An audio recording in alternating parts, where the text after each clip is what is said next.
Assalamualaikum, kami dari Bidang Pelanam akan membincangkan tajuk etika dan peradaban, keunikan adat resam di Malaysia. Pengenalan. Malaysia merupakan sebuah negara majmuk yang terdiri daripada pelbagai kaum dan agama. Setiap kaum mempunyai adat resam dan kebudayaan masing-masing yang boleh diamalkan dengan aman dan damai. Adat secara umumnya didefinisikan sebagai suatu aturan dan cara hidup yang merangkumi segala tingkah laku, kepercayaan dan sebagainya. Ianya juga satu peraturan yang diamalkan secara turun-temurun dalam masyarakat sehingga menjadi suatu hukum dan peraturan yang harus dipatuhi. Adat ialah peraturan yang sudah lama diamalkan yang merangkumi seluruh aspek kehidupan seperti kelahiran, perkahwinan dan kematian. Di Malaysia, keunikan adat resam dan kebudayaan dapat dilihat dalam kehidupan bagi setiap rakyat seperti adat resam masyarakat Melayu, Cina dan India. Saya serahkan kepada Azri. Okey, nama saya Muhammad Azifiti bin Azizul. Nokad matrik saya ialah 03 DET 20F2048. Okey, saya akan membentangkan keunikan adat resam kaum Cina di Malaysia. Terdapat banyak keunikan adat resam kaum Cina di Malaysia. Antaranya adalah dari segi makanan. Terdapat beberapa jenis makanan kaum Cina di Malaysia. Antara contohnya ialah kuih bulan, kuih bakul, dumpling atau gyozi. Dan ini contoh gambar makanan tersebut. Di sebelah kiri ini ialah gambar makanan dumpling atau gyozi. Di tengah ni ialah gambar kuih bakul dan di sebelah kanan ni ialah gambar kuih bulan. Okey, seterusnya pakaian perayaan kaum Cina di Malaysia. Setiap perayaan masing-masing mempunyai baju perayaan atau tradisional yang tersendiri. Untuk kaum Cina, terdapat beberapa baju tradisional mereka. Antaranya ialah samfu. Nama baju tersebut membawa maksud baju dan seluar. Dalam bahasa dialek Kantonis, samfu dipakai oleh lelaki berketurunan Cina. Pakaian ini terdiri daripada baju longgar dan terbelah di depan serta berkolor tinggi dan bersama seluar yang longgar. Pakaian ini diperkenalkan sewaktu zaman dinasti Qing. Okey, yang kedua ialah baju Cheongsam. Baju ini dipakai oleh wanita dari kaum Cina. Biasanya dipakai pada upacara-upacara tertentu seperti perkahwinan dan semasa Tahun Baru Cina.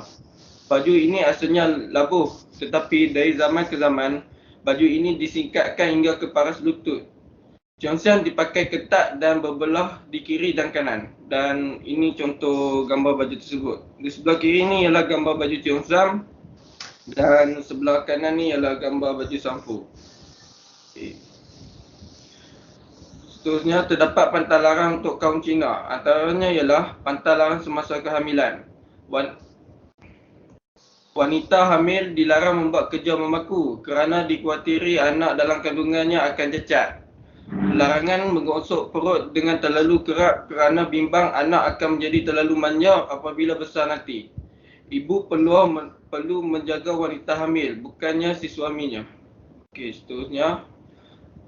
Pantang larang semasa kematian. Upacara kematian berlangsung selama 3 hingga 7 hari bagi membolehkan sanak saudaranya untuk berkumpul. Tidak digalakkan memakai warna-warni, sebaiknya memakai pakaian berwarna gelap. Mayat dan keranda tidak boleh disentuh oleh tetamu. Si mati akan dipakaikan dengan pelbagai aksesori, terutamanya wanita. Okey, akhir sekali ialah kepercayaan dalam adat. Kaum Cina mempercayai pada angka yang memiliki elemen positif dan negatif. Angka 4 adalah angka pembawa sial dan negatif. Angka 8 pula membawa maksud kepada kemewahan dan masa depan yang cerah. Okey, seterusnya saya serahkan kepada Ashraf. Assalamualaikum warahmatullahi wabarakatuh. Nama saya Muhammad Ashraf bin Muhammad Sobri, nombor matrik 03 DET 20F2053. Hari ini akan membincangkan tentang keunikan adat resam kaum India di Malaysia.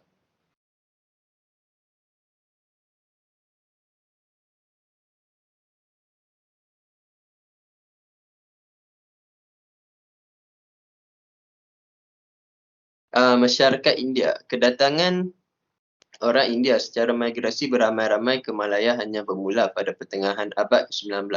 Disebabkan oleh campur tangan British di India dan juga kejayaan Britain mengukuhkan kuasa mereka di Malaya.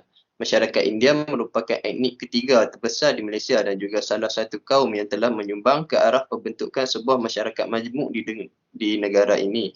Seperti masyarakat lain, masyarakat India juga kaya dengan ciri-ciri kebudayaan mereka dan masih mengekalkan kebudayaan dahulu sehingga kini.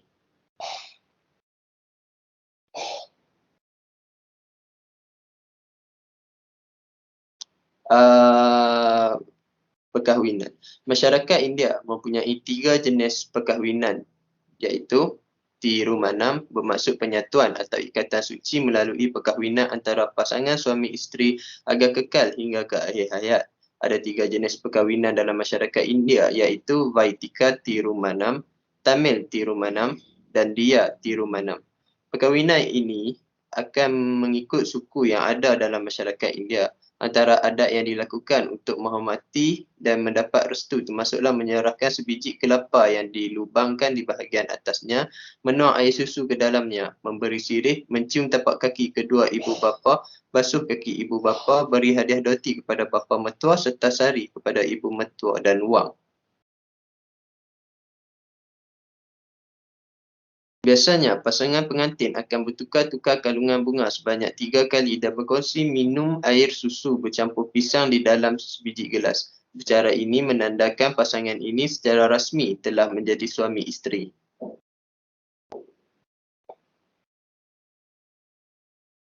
Ada arasan kematian pula.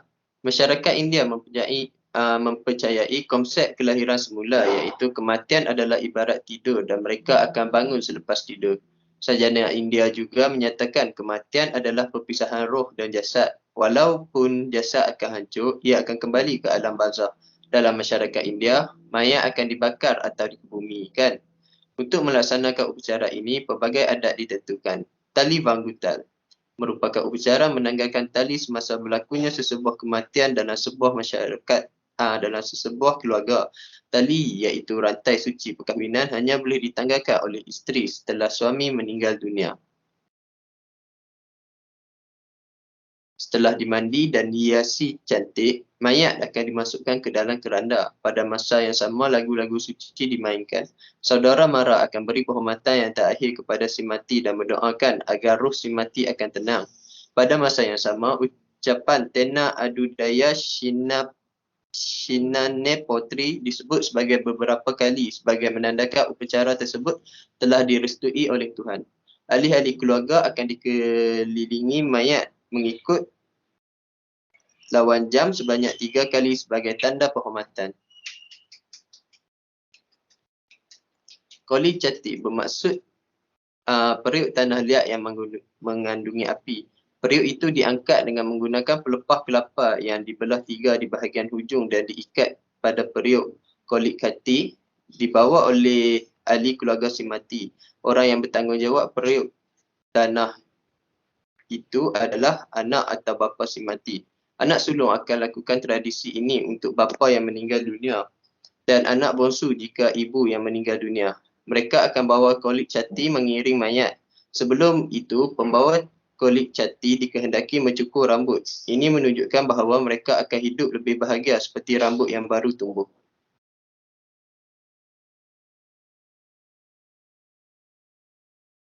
Manakala untuk perayaan pula, kita mempunyai Deepavali. Bagi perayaan Deepavali, penganut Hindu akan mandi minyak yang melambangkan penyucian badan dan semangat. Selepas upacara penyucian yang melambangkan permulaan yang baru, penganut Hindu akan mengunjungi kuil. Perayaan yang seterusnya adalah Thaipusam. Merupakan perayaan untuk hapuskan dosa-dosa yang telah dilakukan di atas muka bumi. Tapi tidak semua penganut Hindu melakukan nazar. Nazar ni membawa maksud memohon sesuatu hajat kepada Dewa Murugam. Dan jika permohonan dikabulkan, maka satu acara tertentu diadakan sebagai tanda kesyukuran.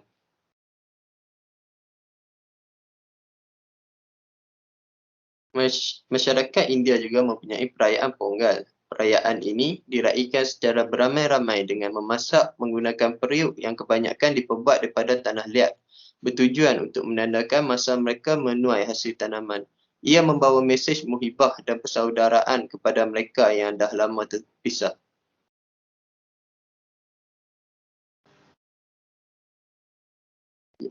Untuk seterusnya, saya menjemput Fendi untuk menyatakan keunikan adat resam Melayu. Assalamualaikum warahmatullahi wabarakatuh. Nama saya Muhammad Nurul Afandi bin Nurul Azmi. Nombor matrik saya 03 DET 20F2054. Saya akan membentangkan keunikan adat resam Melayu. Adat resam Melayu terbahagi kepada 3, iaitu adat kelahiran, adat perkahwinan dan adat kematian. Adat kelahiran sewaktu mengandung, wanita yang mengandungkan anak sulung akan menjalankan upacara melegang perut oleh seorang bidan.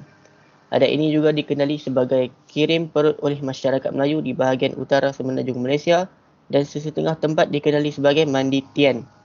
Upacara ini dilakukan kepada wanita yang mempunyai kandungan berusia dalam kandungan 7 atau 8 bulan.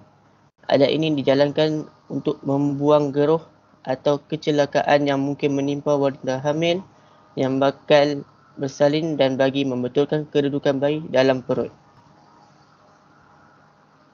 Adat sewaktu bersalin. Apabila hampir tiba waktu bersalin, persediaan akan diuruskan oleh keluarga berkenaan. Mengikut kebiasaannya, kandungan ketika itu sudah cukup 9 bulan 10 hari. Di samping itu, terdapat beberapa adat yang perlu dijalankan semasa menyambut kelahiran ini, iaitu memotong tali pusat, mencukur, berpantang dan bertungku. Yang pertama, memotong tali pusat.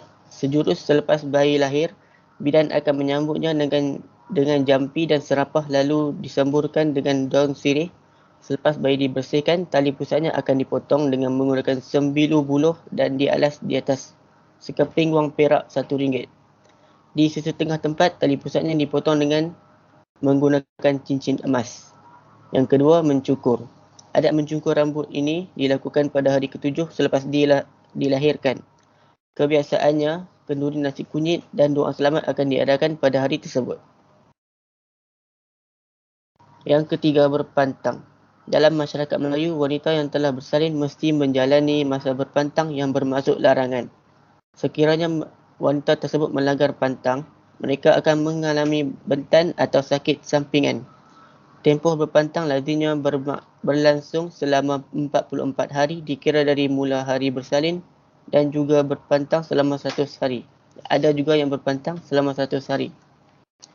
Dalam tempoh ini, wanita tersebut dilarang dari makan sebarang makanan mengikut kehendaknya atau melakukan apa-apa kerja yang memerlukan banyak pergerakan. Mereka digalakkan memakan nasi dengan ikan haruan yang dibakar, direbus dan dibenarkan minum air suam atau susu. Antara makanan yang dilarang ialah udang, kerang, ketam, ikan pari serta memakan ikan yang mempunyai sengat seperti ikan keli, sembilang dan baung. Yang keempat, bertungku. Bertungku dipercayai dapat membantu perut wanita bersalin kembali normal. Biasanya tungku diperbuat dari batu yang dipanaskan di atas bara. Kemudian tungku itu dibalut dengan kain yang dilapik dengan beberapa helai daun yang tebal seperti daun lengkuas yang dipercayai dapat mengimbangi kepanasan tengku di samping berfungsi sebagai ubat. Tungku akan dituam pada bahagian perut dan bahagian lain bertujuan untuk mengatasi masalah kesakitan selepas bersalin. Selepas bertungku, wanita akan menyapu perutnya dengan air limau yang dicampur dengan kapur sebelum memakai bengkung. Amalan berbengkung ini bertujuan untuk mengatasi perut buncit atau pinggul yang turun selepas bersalin di samping memberi keselesaan kepada wanita selepas bersalin. Seterusnya, adat perkahwinan. Dalam adat perkahwinan, masyarakat Melayu terdapat beberapa peringkat penting iaitu adat merisik, adat meminang dan bertunang, adat majlis perkahwinan. Yang pertama, adat merisik. Adat merisik juga dipanggil meninjau atau menengok. Tujuan adat ini dilakukan bagi memastikan si gadis masih belum berpunya kerana Islam melarang meminang tunangan orang. Selain itu, adat ini juga dilakukan bagi menyelidik latar belakang si si gadis dan selalunya dijalankan oleh saudara mara terdekat pihak lelaki seperti ibu atau bapa saudaranya. Pihak si gadis akan mempertimbangkan dahulu lamaran sebelum membuat apa-apa jawapan. Ada kalanya semasa merisik, wakil lelaki tersebut akan memberikan sebentuk cincin berupa cincin belah rotan, dan jika pihak gadis bersetuju, mereka akan menetapkan tarikh untuk perminangan. Pihak keluarga lelaki akan menetapkan hari untuk menghantar satu rombongan peminangan.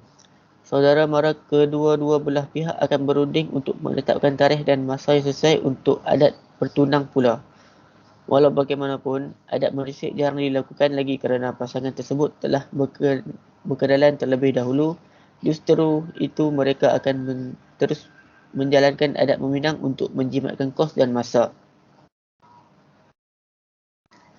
Yang kedua, adat meminang dan bertunang. Majlis pertunangan adalah adat sarung cincin di mana wakil pihak lelaki yang terdiri dari ibu atau saudara perempuannya akan menyaruhkan cincin pertunangan atau cincin tanda ke jari manis gadis yang dilamar. Setelah itu rasmilah sudah pertunangan tersebut. Yang ketiga, adat majlis perkahwinan. Semasa majlis perkahwinan, pengantin lelaki akan diarak dengan paluan kompang dan diiringi dengan bunga mangar dari rumah penangak menuju ke rumah pengantin perempuan. Pengantin perempuan akan menyambut kedatangan pengantin lelaki dan kemudiannya pasangan pengantin akan dibawa ke halaman rumah dan duduk di tempat yang disediakan. Pada kebiasaannya, persembahan pencak silat akan diadakan. Pengantin akan dibawa naik ke rumah untuk adat bersanding pula. Semasa adat bersanding diadakan, adat menepung tawar turut dilakukan. Para tetamu dan jemputan yang hadir juga akan diberi bunga terus pada hari tersebut. Yang terakhir, adat kematian. Apabila berlaku kematian, keluarga si mati akan memberitahu kepada Tok Imam agar kematian itu dapat dimaklumkan kepada saudara mara dan jiran tetangga di sekitar kawasan itu. Jenazah akan ditutup dari kepala hingga ke kaki dengan sehelai kain. Kepalanya dihadapkan ke arah kiblat dan kedua-dua tangannya pula dikiamkan, iaitu tangan kanan ditindihkan atas tangan kiri ke dada. Orang yang menziarahi si mati akan menyedekahkan ayat-ayat suci Al-Quran. Jenazah dimandikan oleh tukang mandi mayat bersama ahli keluarga dengan tertib dan cermat. Jenazah akan dikafankan dengan cara membalut badan mayat dengan kain putih dan dipakaikan celak dan dibubuh kapur barus. Sebagai penghormatan terakhir, ahli keluarga terdekat dan muhrim dibenarkan mengucup jenazah, tetapi disyaratkan air mata tidak menitis pada tubuh jenazah. Seterusnya, jenazah akan disembayangkan sama ada di rumah atau di masjid.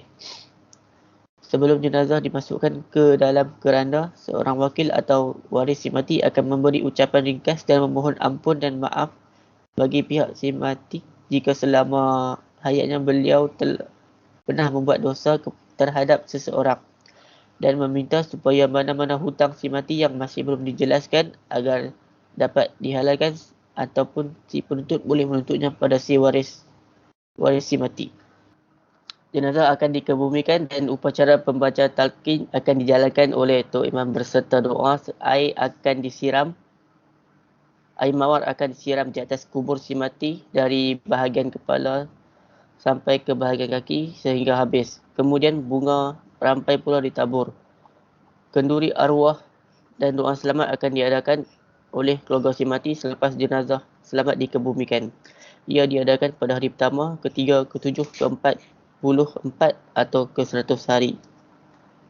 Secara ringkasnya boleh dikatakan adat resam merupakan satu perkara yang menjadi teras entiti dan kepribadian negara yang dapat diterima dan diikuti secara beransur-ansur oleh rakyat Malaysia. Namun, pelaksanaan mesti rumit dan tidak dapat dilakukan dalam masa yang singkat.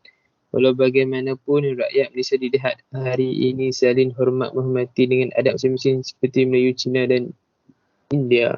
Inilah keunikan adat yang terdapat di Malaysia dengan pelbagai kaum.